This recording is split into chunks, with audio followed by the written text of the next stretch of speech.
Stay tuned at the end of the show for a special announcement about a new show I have coming to radio, TV, YouTube, and podcasting. What makes kids excited to learn? Episode 863. This is the 10-Minute Teacher Podcast with your host, Vicki Davis. Today's show is sponsored by Lego Education. Once or twice a year, I bring you sponsored content in a show. This is because it's something I believe is of value to you, and we all want to engage our students more in our classroom. So today we're discussing student engagement research. I'm so excited about the show today. I met Dr. Jenny Nash from Lego Education this summer at ISTE and was so excited about all she had to say about the student engagement and how we truly engage students with hands-on learning. She is head of Education Impact US for Lego Education, and she works to help teachers like us be able to have meaningful learning experiences for students. Dr. Jenny, I know that you really advocate playful, hands-on learning. Does that resonate, or do people say, play, that can't be good? Well, Vicki, I'm so glad you asked that. And I'm so excited to get to see you again and share. You know, I think that play makes people pause sometimes, and they wonder, does that fit in schools? Does that fit in education? But, you know, when you break it down and we start talking about what it really is, everybody says, obviously, of course, that belongs in education. And of course, students are going to learn so much more when we bring it in and give them the opportunity to experience learning, to get hands-on, and really make meaning out of their learning for what they're doing with. Now, you have some new data on engagement from Lego Education where you surveyed over 6,000 administrators, teachers, parents, and students. So what does that data tell us about this whole hands-on, play-based, project-based learning approach that you talk about to teachers everywhere? The data is really interesting because it highlights the fact that students are not engaged in school. 35% of administrators are saying, hey, kids are just not engaged with learning. And we see that's leading to some other issues. Behavior, obviously, absenteeism, students not really retaining information. And I think we know that those are some big hurdles that we're facing in education today. So getting that data really helps us confirm the fact that, guess what? We need to do something about this engagement. We need to take it really seriously. And it really starts to speak to some of the other things that we see, which is how students, you know, when they're more engaged in learning in school, the outcomes are going to be better. Now, hopefully that's not rocket science to anybody, but really seeing the numbers behind that the attendance rate, 83% of that attendance rate really is tied in, according to the survey that we got, with that hands-on engaging learning piece and getting those students engaged in learning. And that can really start to improve those test scores as well. So you had 84% of people really talking about it, how that can also improve scores.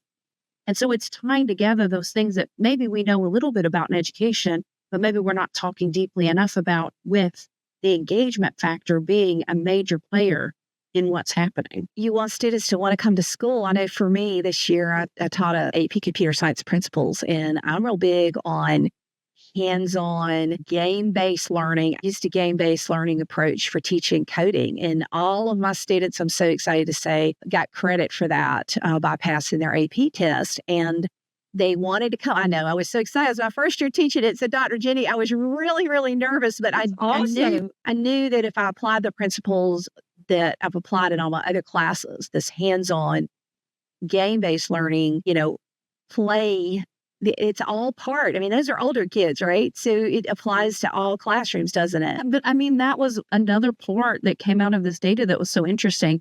9 out of 10 teachers saying that it's never too late to engage students. So it doesn't really matter the age group that we have. It's really never too late to bring engagement in. They're never too old to bring play in. I think to your point, it just looks a little bit different with the older students. Now we're getting into more project-based learning. We're giving them really big real-world problems to solve. And that might be a little bit different than what we're doing with some of our younger students, but they still need it just as much. And I think, again, that data talking about, you know, students wanting to be in a more collaborative, play-based situation. Even the students are saying that's what they want. And so how can we ignore hearing their voice and thinking about what engagement means to them? Fun is not a dirty word. Fun is not dirty. It's great to have fun in school. I mean, don't we want to have fun at work? Don't we want to have fun at home? Not that it's like we have to be careful with that word fun because I can't always promise entertainment, Hollywood style experience, but there's something meaningful about learning that is fun when you have accomplished something, you know? But I think meaningful, right? Such an Yeah. important word in what you just said. And we really talk at Lego Education about play being purposeful play. You can't just come into the classroom and say, I'm going to make everything fun. You've got to be really intentional about the things we need to teach, the outcomes we want to see for our students. What is the knowledge they need to have? What are the skills that they need to have for the future? What is the future we're trying to develop them and get them ready for? With that, how can we be really purposeful about how we bring out those tenets of play? Curiosity, letting them fail and find, meaning in it. Letting them struggle a little bit with ideas. It's not, and it doesn't have to get to the right idea immediately. That's okay. And guess what? We don't all have to say the same answer. It's not getting to a right answer. It's getting to their right answer. And I think all of those tenets of play can come in and bring it and make it joyful and fun to learn without it just being about, I have to bring something in that's fun. That's not really the only criteria. Yeah, and you can have kids highly engaged in something that's totally unrelated to your standards too. So how would you define that purposeful engagement? I like that you used the word purposeful. Right. We do have to have a purpose, and great teachers are artists, and they can weave play and purpose together in beautiful ways. Absolutely. And what a beautiful description, because I think it is weaving that together. We talk about engagement and it's thinking about, if I walk into a classroom and I see students are active, they must be engaged. But are they engaged in the actual learning? If we hear students talking, they must be collaborating. What a great collaborative system that's happening. But are they talking about the learning? And I think within that engagement, there is that fact that we need to be thoughtful about making sure it's purposeful. It's getting to those end results we see. And we can bring students' interest in as a result, right? That's engaging. We bring our interest in. Students taking some ownership, that's engaging. That pulls them in. Being able to make sure that they are active in their learning. But it's putting all of those things together and really being thoughtful about kind of what is the end result I want to see, and how do I architect and weave that together to make it so that students are going to get to that purpose, that outcome, but in that way that's going to allow them to be playful, to be collaborative, to maybe iterate on their learning. And just being really thoughtful about how we pull all of that back together, that I think is what makes it purposeful and intentional.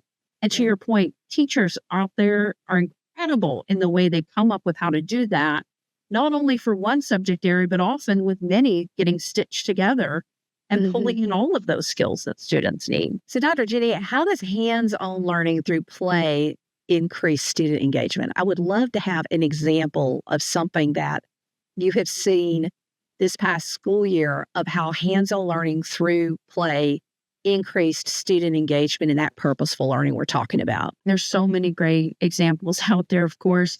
But I think, a really great example is thinking about some teachers we were talking with at ISTE, and they were sharing where, their students were really struggling with some ideas and some information, some scientific concepts, and they're really difficult, and students are struggling through that. And they thought to themselves, let's get out our Lego education materials and let's just see what we can do.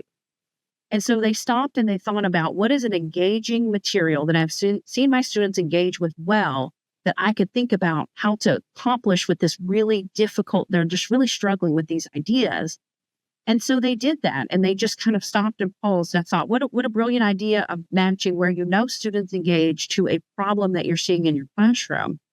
And so they got playful with students. They gave them some prompts. They gave them some big problems to think about, and they totally approached the learning a little bit differently than they had been. So it was less, let's start with the information and the ideas, and more, let's start with a little bit of a problem. And in order to solve that problem, they then had to get into that information and the ideas. And the students then approached it totally differently. Suddenly, they started seeing those ahas. And I love seeing the students do it myself. I love hearing teachers describe it. That moment when the students getting it and using it and applying it, and suddenly it's all clicking for them and coming together.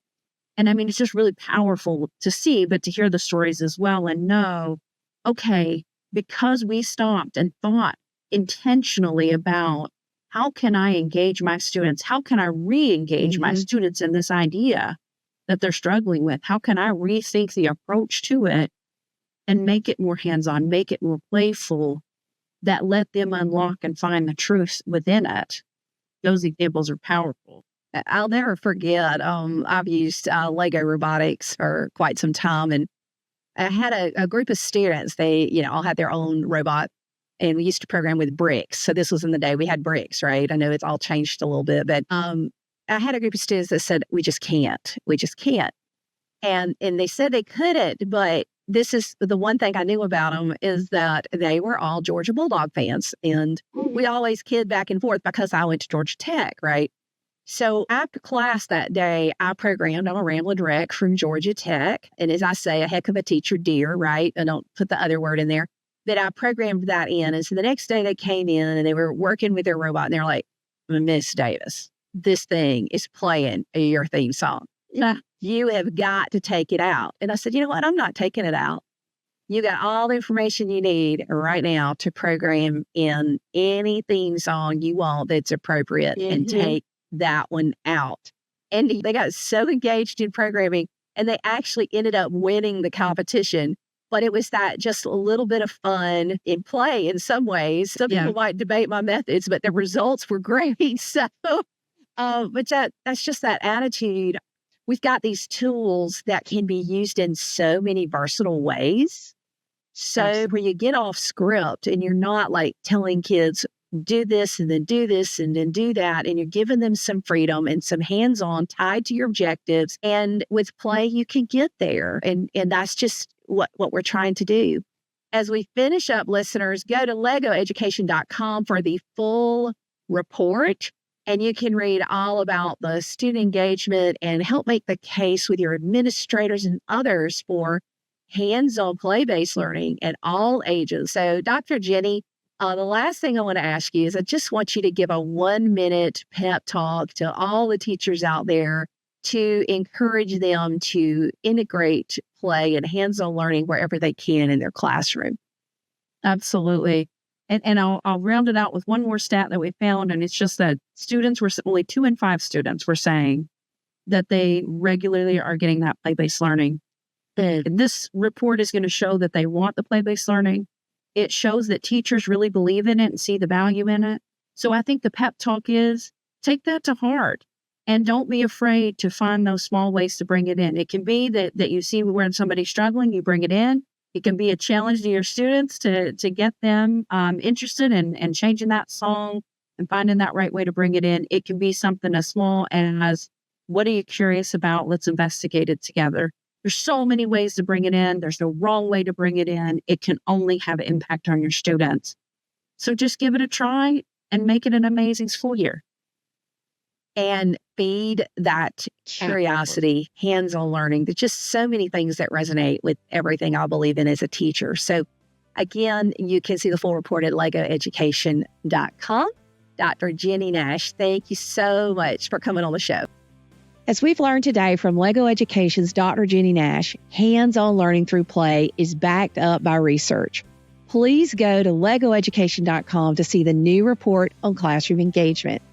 To support this method of teaching, check out the full range of hands-on learning experiences you can bring your classroom with today's sponsor, Lego Education. You've been listening to the 10-Minute Teacher Podcast. If you want more content from Vicki Davis, you can find her on Facebook, X.com, TikTok, Threads, Instagram, Blue Sky, and YouTube at Cool Cat Teacher. Thank you for listening. Hey, everybody. I just want to thank all of you for listening to the 10-Minute Teacher Podcast. Well, through the years, I've looked at the statistics, and there's over 860 episodes and more than 7 million downloads. But there are some shows that you all have just really, really listened to a lot.